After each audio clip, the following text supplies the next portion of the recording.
So far away, Nisha. If you could wear something incredibly fancy every day and not have people think it look weird, what would it be? You know those big like prom dresses you get where it's like a corset and then it comes out the bottom? I love wearing those types of dresses because I managed to get a similar kind of dress for New Year's Eve. And I was like, I don't care where we're going, if we're going to like a fancy place or not, I'm wearing this dress because it just makes you feel like a princess, you know? Well, I ended up going to a bar. Hell yeah. According to official FBI materials and information, the image you have in your head right now of an FBI agent wearing an immaculately tailored suit, tighter fitting than a lycra thong, is in all likelihood incorrect. In fact, FBI agents spend about 95% of their time not wearing a suit. And even in those situations where an FBI agent will wear a suit, the FBI's own agent handbook advises that that suit be specifically tailored to not fit. So they don't look like the Men in Black? Nope, or the agents from The Matrix. And I guess now let's just talk about our favourite, just G-Man in fiction. And G-Man, people don't know, is like, government man. Just like, just those nebulously defined government agencies staffed near exclusively by people wearing like very firmly tailored black suits, sunglasses, and smug-ass looks.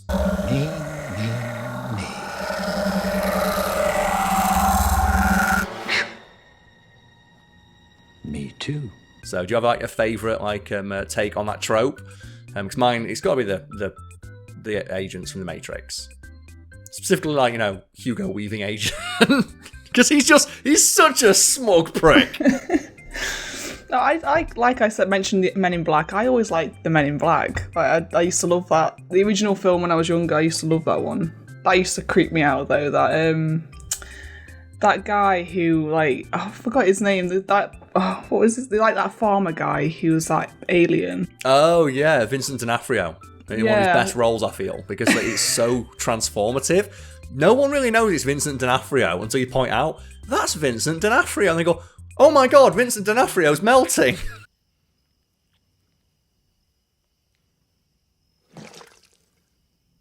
Because I've not seen that in so long, but I can visualise that character and it used to creep me out. You can visualise the moment where it's like, honey, are you okay? Oh, sorry.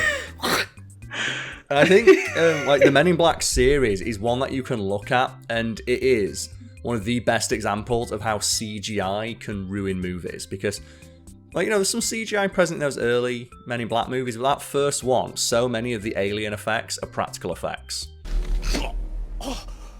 Like this? And I recently watched that new Men in Black movie with Chris Hemsworth in it. Yeah. And Tessa Thompson. Yeah. And I think that's the first time in a long while I've watched a movie where I've been aware of how badly it's being edited. Like right at the start of the film where the opening scene is Men in Black agents knock on someone's door. Hey, what's going on here? And they just normalize Tessa Thompson's parents and there's an alien in a room. And it just looks like I went, oh yeah, that's a really bad intro. It was, I had never seen nothing like that before. It was like a creature. What? Harold, call the police. The who? The police, call the police. That was fast.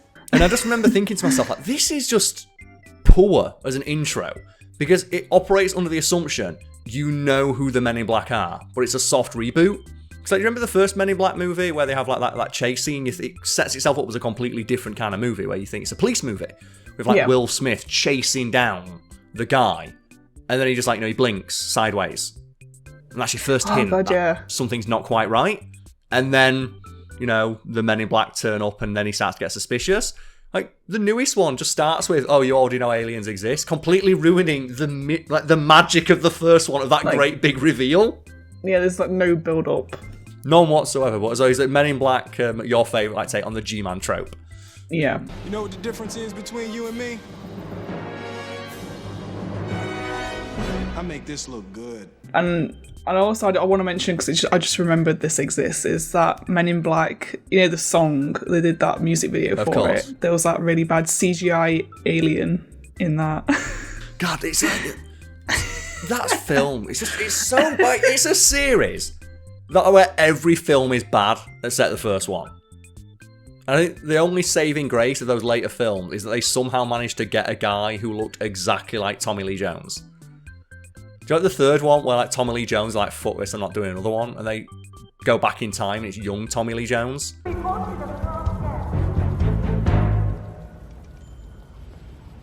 Yes. And they cast an actor who looked exactly like Tommy Lee Jones did for some reason. How did they do that? I don't know. Like, how?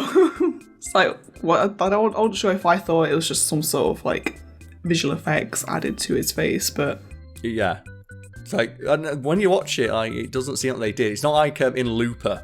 Have you seen Looper, where they try and make Joseph Gordon-Levitt, I think it is, look more like Bruce Willis?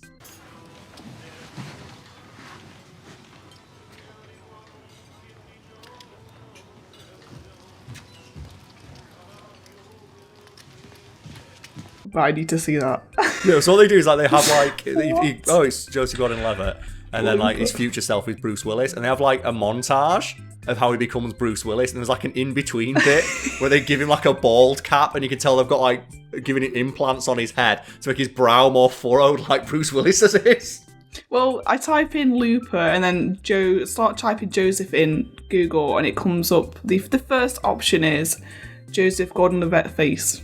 Yeah. Have a look. Have a look at that. There's the in-between they do to try and make him look like Bruce Willis. What the hell? Oh, that's weird. Oh. It's like, it's worse than if they'd just not done anything and just like, left it up to movie magic. Anyway, like bringing it back to like the FBI itself, according to its own internal like training handbook for agents, there is not really any specific way an FBI agent is expected to dress. So there's no official uniform for the FBI, contrary to what you might expect, like given the media portrayals of the FBI. They are largely free to wear whatever they choose and style themselves in any manner in which they feel comfortable. However, one big caveat is you must be well groomed and impeccably well presented, because you are representing the very like highest echelons of government. Like you are expected to put forward the absolute best possible front. But you are largely free to choose the manner in which you dress. And it even says in the handbook, the manner in which one chooses to dress and style themselves is a matter of personal pride. Oh, that's fair enough. I mean, in my head, I imagined they would wear like suits to the office, but like casual wear to be like undercover or something. Yeah, and that's where like, the statistic I came up with earlier of like 95% of the time the FBI doesn't wear a suit. It's because the scope of their duties is so expansive. But in the office, they're largely free to wear whatever they like, but they do say business casual, at the very least, is expected, though it is not enforced. And that's why I think one of the most realistic representations of the FBI is the show Criminal Minds. So when you watch Criminal Minds and like, they all look professional, they're all well groomed, they're all well presented, but they all dress completely differently. They're not all wearing suits. Like you do have some of the characters wear suits, like Gideon, he's always wearing a suit, but Shamar Moore's character does not wear a suit. But he is otherwise like, well groomed and has like, a well-kept, professional-looking appearance. We interrupt your regularly scheduled musical selection with an important announcement. Never wage a practical joke war against an MIT graduate because we have a history of going nuclear. Now sit back, relax, and enjoy the dulcet sounds of me screaming in your ear. Okay, kid, that was cute. But that's all you got?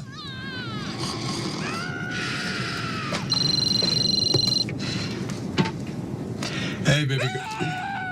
Like you've got well-fitting like trousers, quite sleek tops. You got waistcoats and stuff like that. Yeah.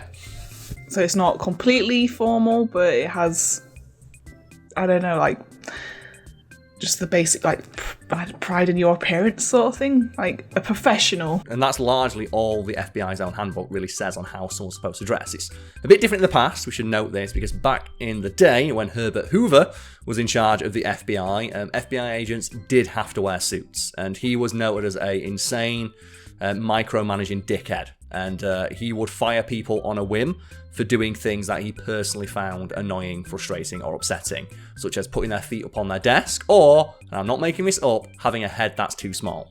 You insensitive prick. You have any idea how much that stings? Show us the merchandise, you're gonna lose another head, Jeeves. What? Yeah, he once fired an agent because he looked at him like, your head's too small, get out of my sight, and fired that guy. But He would also get FBI agents to mow his lawn.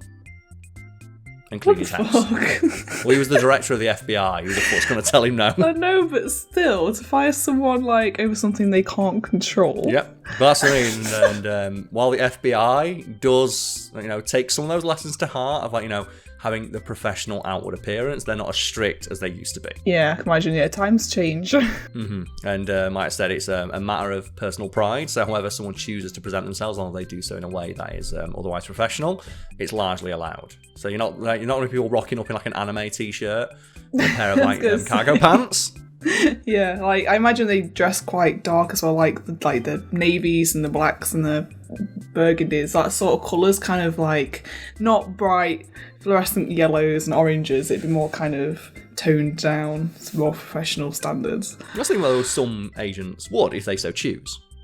There are some agents who are noted to accessorise themselves, funny ties. At the same token, some will also wear things that are a bit more extravagant, the trappings of a classical gentleman. Like some male agents will wear things like lapel pins or cufflinks and things like that. Just, again, a matter of personal pride. Taking pride in your appearance involves accessorising your outfit sometimes. And by the same token, you'll have female FBI agents who'll wear smart but sensible jewellery, but otherwise things to express who they are in a way. And and when it comes to hairstyle, it's any style of hairstyle is okay, but keep in mind you've got to look professional. So you're allowed to have long hair as both a man or a woman, but you've got to keep it tied up because the nature of your job might mean getting in a fist fight with someone rushing the president. Ow! Ow! It's also the reason why a lot of Secret Service agents and FBI agents, when they're on patrol, wear clip-on ties.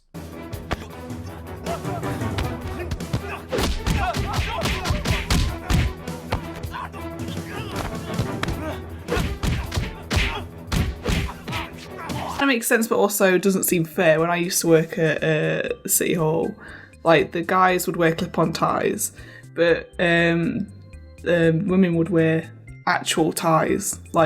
Someone could have strangled me if they tried, and it's well, why don't we get clip-on stuff? What if someone tries to strangle us? That's why FBI agents generally, when they wear ties, if they're out on the street, then they'll wear clip-on ties. Whereas if in the office, they can wear a tie if they want, because they don't expect someone to walk in and try and strangle them.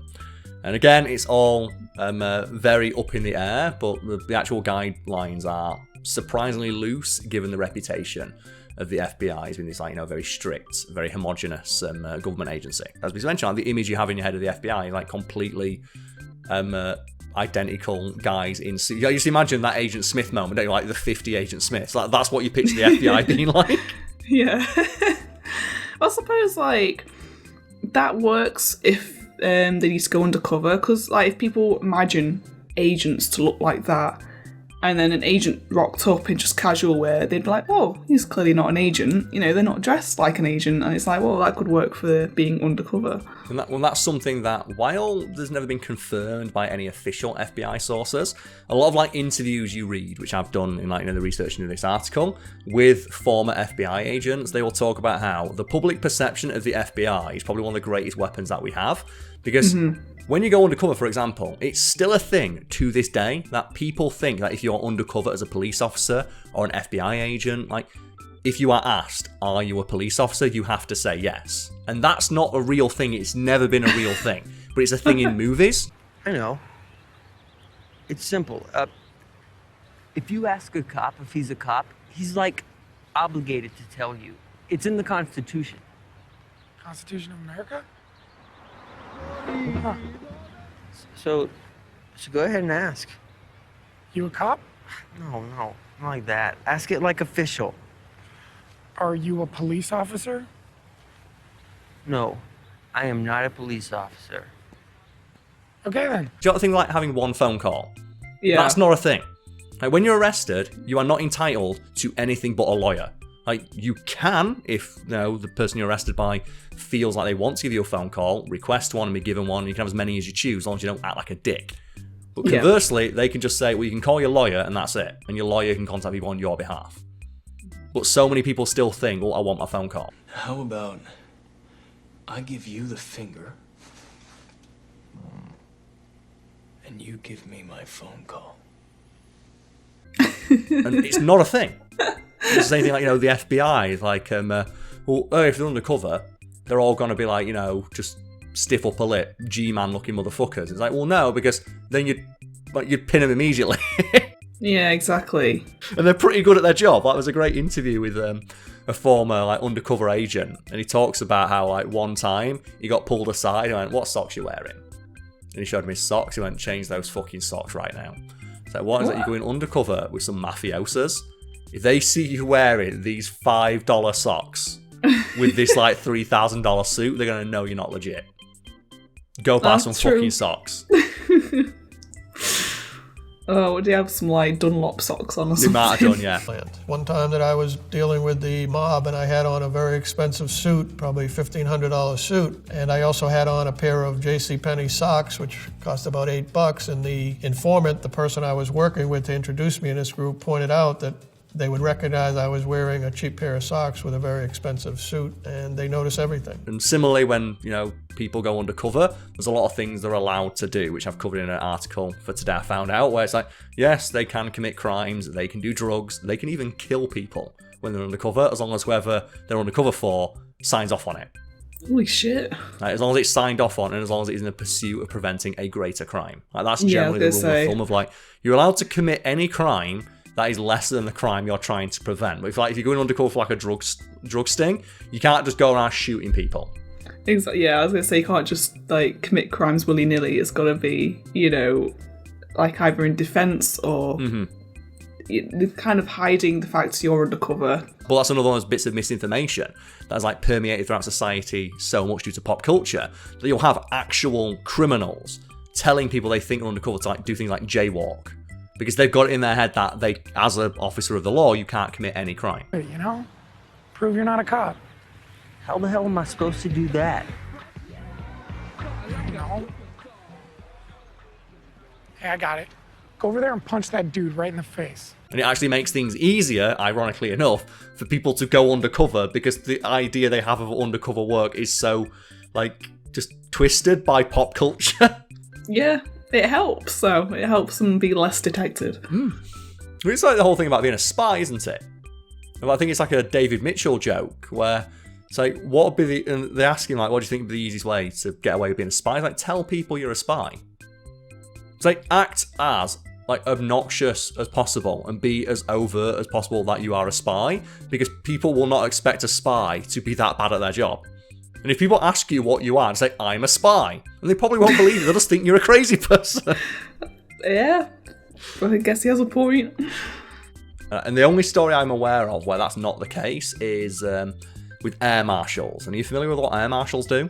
They're not the ones that no, they're not. I don't know. Yeah, explain it. I've got a thought in my head, but I don't think it's right. So they're the people who sit on planes. And they're like the only people on planes with guns, and if something goes wrong on a plane and air marshals there, they can arrest you. And as you might imagine, after 9/11, there was a big push to make air marshals more of a thing. Like, they already were a thing, but they wanted to make them more visible. So the government hired a lot more air marshals and put a lot more of them undercover on planes. And there's a really great interview talking to an air marshal of like, well, our job is to go undercover as a tourist. So, you know, we'd wear Hawaiian shirts, like, you know, 3 days worth of stubble, that sort of thing. You know, like, I'm still alert and aware, like, you know, but I might be sat there with a coffee looking like I've got a hangover, because that way no one knows I'm an air marshal. After 9/11, they did a big push so people would know air marshals are on planes, so they feel safer. So they made us conform to, like, you know, military grooming standards and dress codes. And then people will be able to pick them out on the plane immediately, to the point where they'd say, I'm undercover and I've got like the person, like, you know, the air stewardess putting me up to first class because they know I'm an air marshal. And it's like, stop pointing out that I'm an air marshal, because if there is someone on the plane who's going to cause trouble, they're just going to walk up to me and shoot me in the back of the head. Yeah, I think that's a scene in the film Bridesmaids, actually. Oh, they just recognise that guy. I've not seen the film, but maybe I'll look for the clip. Yeah, I noticed. I know she didn't put anything in the overhead bin either. And I get it. I want you to know, protect and serve, Air Marshal style. What? I don't want to infringe on your privacy, man. I really appreciate what you do for this country. And it's one of those things that highlights how short-sighted the US's approach to like air safety has been, with it mostly being theatrical, and the actual steps they could take to safeguard people in the air, they ignore them in favour of like the theatre of like, well, we could just fill every plane with an air marshal like no one can see, but no one will feel safe. So we're just going to make them stand there so you know they're there. But then their purpose is kind of moot, because if you know they're there, anyone going to cause trouble also knows they're there. Yep. Like, the benefit of having one on your plane is that no one knows who it is, or if they're even there at all. When you know they're there, you also know when they're not there, if you get what I mean. Yeah. Yeah. So it makes sense for them to be... It makes more sense for them to blend in. So it's like the thing, isn't it, where I'm sure everyone who's flown on a plane has had this thought of, oh, have you got a water bottle that's got more than 100 mils of water in it? That could be dangerous. You could use that to take down a plane. Put it in this big metal box full of other things that could also take down a plane, and now stand in a queue around this metal box of 800 people and don't move. Yeah. And like one of the ways I saw it summed up by this like expert on anti-terrorism is like, the USA seems to think that terrorists have got a vendetta against planes, not people, and that has informed all their decisions, and all of them are wrong. Anyway, bringing it back to the FBI and their suits, like as I mentioned, they don't often wear suits. When they do, they're advised to wear suits that don't fit. And would you like to hazard a guess at why FBI agents are advised to wear suits that do not fit?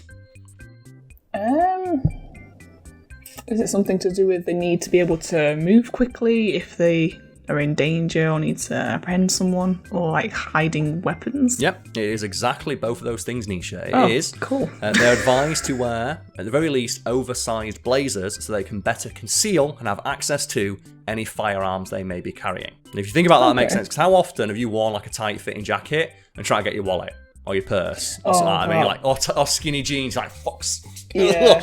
Like it's having a wrestling match with yourself. Putting your phone back pocket, because phones are massive now. It's like, I can barely fit my phone in my bag and all my jean pockets. And you know what women's jean pockets are like? Either non-existent or super shallow, so it's just a nightmare. And now imagine that you were trying to reach for a gun because someone's bum rushing the president. You have to have instant access to it. And it's for that reason as well why a lot of female FBI agents wear man suits. Because female suits do not have pockets and they're too fitted. Exactly. Like they're too tapered to like the waist and stuff like that, which doesn't give them the access they would need or the coverage to hide their weapons. It's so annoying when you just don't have pockets. I get so excited every time if I get a dress or a skirt and it's got pockets, I feel like royalty. It's just like, it's amazing. And you'd think there would be. Do you like they do school uniforms? Like, why do they do like FBI uniforms that are like fitted? Like, you know, the female FBI agents. Because like the facts, like when I was reading up interviews, and like there's female FBI agents of, yeah, it's not great because I have to like, you know, be impeccably well groomed, which makes sense. It's the FBI. I've got to present that, you know, that all business public facing persona. But I also have to like conform to these dress requirements that allow me to have like, you know, freedom of movement in case something goes wrong. And for that, I've got to wear a man's suit. Yeah.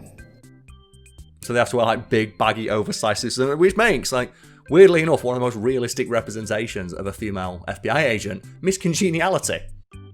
Oh, yeah. You have like Sandra Bullock and she's just wearing like the big baggy suit and everyone makes fun of her for it. So why are you wearing a big baggy suit? And it's like, so she can fucking beat people up, you idiot. Yeah.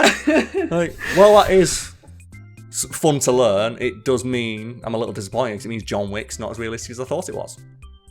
Well, that's a shame. It is. Far away, Nisha, do you have a favourite suit from fiction? Favourite suit? Yeah, favourite suit from fiction. So we've been talking about clothes, so while people, you know, while you're thinking of one, let's let everyone know that if you would like to buy some sick-ass clothes, we do merch. You can find a link below. Hell yeah. If you want to look as cool, not as cool as an FBI agent, but you will look pretty decent. And I'll high-five you if I see you wearing it. Suits from fiction. My mind just goes to Inspector Gadget. That is a fucking sick suit though, isn't it? Like his fucking big overcoat that has everything in it. Like, he's got the overcoat with like tarantula firing action and stuff. It's great. And the hat as well. I mean, that's probably not your typical suit, but that's what I just thought of immediately. Yeah, well, it's a good one, isn't it? Because, you know, it looks good and it's functional. It's functional. I think that's the main point, is it's functional. It's good to have clothes that are good and functional. Yeah, because, you know, you need, like, you know, freedom of movement when you've got a helicopter flying at your head. Exactly. Weirdly enough, I watched the Inspector Gadget movie recently. And do you know why I watched it? because it's been a long time since we've watched any of those films. That, and it's also because I was scrolling through like Disney Plus where I think it's on, and I saw, and I'm going to look it up now, because this blew my mind. I didn't know you could make movies that were like this, so. Okay. Gadget movie. So, we'll just get it here. Yeah, okay, so, the Inspector Gadget movie is 70 minutes long. 70 minutes? Wait, so that's... An hour and 10 minutes. That's only an hour and 10 minutes. And when's the last thing? And I saw that and went, no. Because I remember as a kid, a lot of things happen in that movie, such as the main character fucking dying.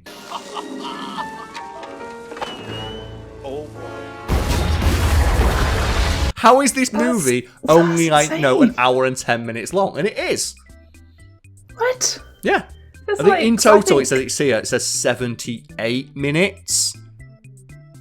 But that's like, including all of the intro titles and the exit titles. Like in total, it is just over an hour and 10 minutes long. And it says the original version was 110 minutes. So they cut out like a good 40 minutes from this movie. It's like, I think quite a few Disney films, like old animated ones, are like 80 minutes, aren't they? An hour and 20 minutes usually. So I felt like when I watched them when I was younger, they lasted so long and so much happened. But now you watch them thinking, no, that's happened too quickly. That wouldn't happen in real life. That's one of the things I found watching it. Because I was scrolling like, there's no way I didn't know you could make movies that were that short. I thought... We're so used to long films now. Yeah, well, it's not even that. I just figured there'd be some rule somewhere that you can't charge people to watch a film that's like only over an hour long. And I just figured you wouldn't be able to get enough story in there, but apparently they did. Reading something somewhere about the original cut being a lot darker and kids didn't like it. Because they spend a good 10 minutes. It's basically like the intro to RoboCop where the guy dies. Because that's very clearly what they were influenced by when they're doing the bit when they're repairing him. Yeah. And they have all the joke bit, they have toys and Rubik's Cubes and shit attached to his body. But it's pretty dark what happens to the main character of that movie is he gets fucking murdered.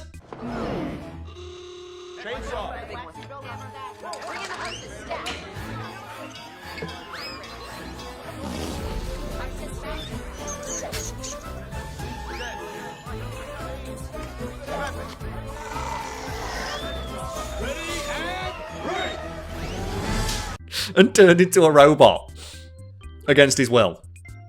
Oh god, yeah, I forget that happened. Yeah, well, that's how do you think he becomes a robot? They fucking murder him. They murder the guy. That's true. Oh god, yeah, I'm gonna have to rewatch that as well now. It's only 70 minutes, so you've got time. 70 minutes. You can watch it while you're making your lunch. Exactly. I will always remember though, I think it's his car has the Skittles dispenser, and I was like, you know what? That's a pretty sick inclusion. Yeah, that's cool. More cars with Skittle infusion. All I remember is he had the copter thing coming out his hat. It's the strongest one, yeah. It's one of the best visuals in that entire film. Having the helicopter in his head. And I'll never forget when they bring him back to life and they're telling the guy, look, you're invincible and you can do anything. Here's an instruction manual on how your new body works. And he's like, I'd be fine. So I would read that shit back to front. This is we give you an entirely robotic body. This is how it works. He's like, I'll figure it out. But that's the point of the film, isn't it? They need to figure it out himself. Then hilarity ensues. Where he's trying to figure out everything that works. Go gadget, skis, go gadget, helicopter, and then the helicopter works. It's yeah. Why doesn't he say go gadget? Whatever. Go watch Inspector Gadget. It sucks ass. Matthew Broderick. I can't remember. Is Matthew Broderick the one who hit someone with his car? I think he might be. Someone's probably going to mention that in chat. Is he? I always feel like people do. Let's just double check. Is Matthew Broderick? He did something, didn't he? He hit someone with his car. Yeah, he hit someone in the 80s with his car.